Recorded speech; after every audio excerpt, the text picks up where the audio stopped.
Hi, this is Shelly from Frugal Family Home, and today I'm making potato pancakes with parsley and chives. They're so good. So the first thing we need to do is chop the potatoes, then chop the onions, chop some parsley, and chop some chives.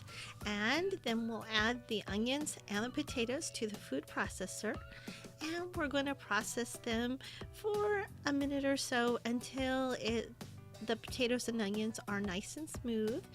Be sure to stop and clean the sides of the bowl and then process just a few more seconds just to make sure everything is uniformly chopped. You don't want big chunks that are going to cook at different times. That's not good. And so this is what it should look like when you're done.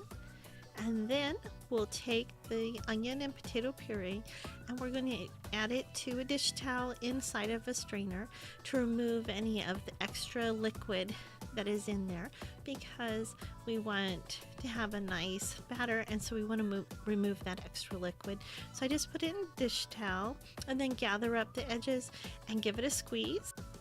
And once the liquid is out, we'll put it into a bowl, and then we're going to add our other ingredients. We'll add an egg and some flour and salt and pepper, as well as the parsley and chives we chopped earlier. And then we'll give it a quick stir just to incorporate it all together and make a nice batter.